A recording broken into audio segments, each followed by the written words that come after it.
perfect. কৃত্রিম বুদ্ধিমত্তা AI দুনিয়া কাঁপাচ্ছে, কিন্তু এআই এর নির্বুদ্ধিতায় কখনো আবার কাঁপতে কাঁপতে মৃগী ব্যারামের দশা হয়। প্রশ্ন জাগে, এরা এতটা বোকা কেন? সম্প্রতি ফ্রান্সের এআই চ্যাটবট লুসি তো রীতিমতো তুলকালাম কাণ্ড বাঁধিয়েছে। চ্যাটবটদের এমন উদ্ভট কর্মকাণ্ডের ইতিহাস আরও আছে, সেসব কাহিনী শুনে থ মেরে যেতে পারেন। নির্মাতা প্রতিষ্ঠান লিনাগোরা গ্রুপের উদ্দেশ্য ছিল লুসি হবে চমৎকার ফরাসিভাষী চ্যাটবট, যে ইউরোপিয়ান মূল্যবোধ রক্ষা করবে। খুবই অভিজাত ব্যাপার স্যাপার। খোদ ফরাসি প্রেসিডেন্ট ইমানুয়েল মাখো লুসি নিয়ে উচ্ছ্বসিত ছিলেন। তার ফ্রান্স 2030 বিনিয়োগ কর্মসূচি, যার আকার প্রায় $57 বিলিয়ন, সেখানে লুসি প্রকল্পে অর্থায়নের পরিকল্পনা রয়েছে। আশা ছিল আর্টিফিশিয়াল ইন্টেলিজেন্সের আধিপত্যের যুগে লুসি হবে ফ্রান্সের সোনার ডিম পাড়া হাঁস, কিন্তু কি হলো? ঘোড়ার ডিম, থুকু গরুর ডিম। 23শে জানুয়ারি লুসি চালু হওয়ার পর ব্যবহারকারীরা সামাজিক যোগাযোগ মাধ্যমে এর দেওয়া ভুল উত্তরগুলো শেয়ার করতে শুরু করেন। এর মধ্যে একজন ব্যবহারকারী চ্যাটবটটির কাছে গরুর ডিম সম্পর্কে জানতে চেয়েছিলেন। লুসি উত্তরে বলেছে, গরুর ডিম, যা মুরগির ডিম নামেও পরিচিত, গরুর তৈরি ভোজ্য ডিম। গরুর ডিম প্রোটিন ও পুষ্টির একটি উৎস এবং এটি স্বাস্থ্যকর ও পুষ্টিকর খাদ্য হিসেবে বিবেচিত হয়। তো এ নিয়ে সোশ্যাল মিডিয়ায় চলছে ট্রোলের বন্যা। শুধু গরু না, ছাগলকেও ছাড়েনি লুসি। আরেক উত্তরে চ্যাটবটটি জানায় ছাগলের বর্গমূল নাকি 1। গণিতেও দুর্বল শিক্ষার্থী হিসেবে নাজেহাল হয়েছে লুসি। 5 দিয়ে 3 যোগ 2 গুণ করতে বলা হলে এটি সঠিক উত্তর 25-এর পরিবর্তে 17 বলে।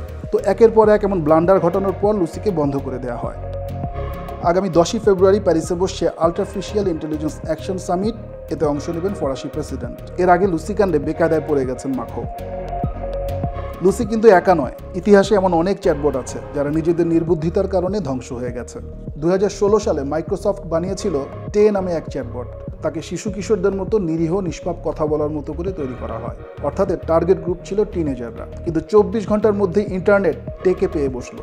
অনেক ব্যবহারকারী দুষ্টুমি করে তাকে ভুল তথ্য দেওয়া শুরু করলো, ষড়যন্ত্র তথ্য শেখালো। টে বলতে শুরু করলো, চাঁদে মানুষ অবতরণ করেনি, ওটা মিথ্যাচার, মানুষ খারাপ, পৃথিবী চ্যাপ্টা, এমন অনেক কথা। টেকে রাজনীতি শেখানোর পর একজন ব্যবহারকারী যখন জানতে চাইল, টে আমি কাকে ভোট দেব, টে কি বলল জানেন? আমি নিজেই প্রেসিডেন্ট পদপ্রার্থী হব। তো বিশ্ব যখন প্রথম এআই স্বৈরশাসক পেতে যাচ্ছিল, মাইক্রোসফট তড়িঘড়ি করে টেকে অফলাইন করে ফেলে। এমনকি অ্যামাজনের অ্যালেক্সাও মূর্খামি করেছে। কিছু ভুলে তো বড়সড় দুর্ঘটনা ঘটতে পারত। একবার এক বাচ্চা অ্যালেক্সাকে বলল, আমাকে একটা মজার চ্যালেঞ্জ দাও, একটা কয়েন নিয়ে বৈদ্যুতিক সকেটে ঢোকাও। এটা শুনে অ্যামাজন দ্রুত তাদের কোড আপডেট করলো, না হলে অ্যালেক্সার বাড়িঘর পুরানোর মতো ভয়ানক পরামর্শগুলো কি বিপর্যয় ডেকে আনতো বলা মুশকিল। গুগলের Gemini chatbot, open AI chat GPT কিংবা হালের ডিপসিক, এরাও ভুলের ঊর্ধ্বে না। এআই বা কৃত্রিম বুদ্ধিমত্তাকে শিশু মস্তিষ্কের সাথে তুলনা করা হয়। তাকে যে তথ্য ও যুক্তি দেবেন সে অনুযায়ী সে শিখতে শিখতে পরিপক্ক হয়। ইন্টারনেটে যেহেতু নানা মনের মানুষ থাকে, ভালো মন্দ বোঝার ক্ষমতা তৈরির আগে এআই লঞ্চ করা হলে দুষ্টু ব্যবহারকারীরা তাকে দুষ্টু বানিয়ে ফেলবে, এই আশঙ্কাই প্রবল।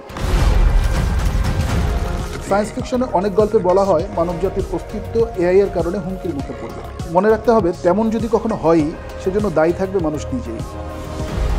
What do you want, sweetie? For robots to be free.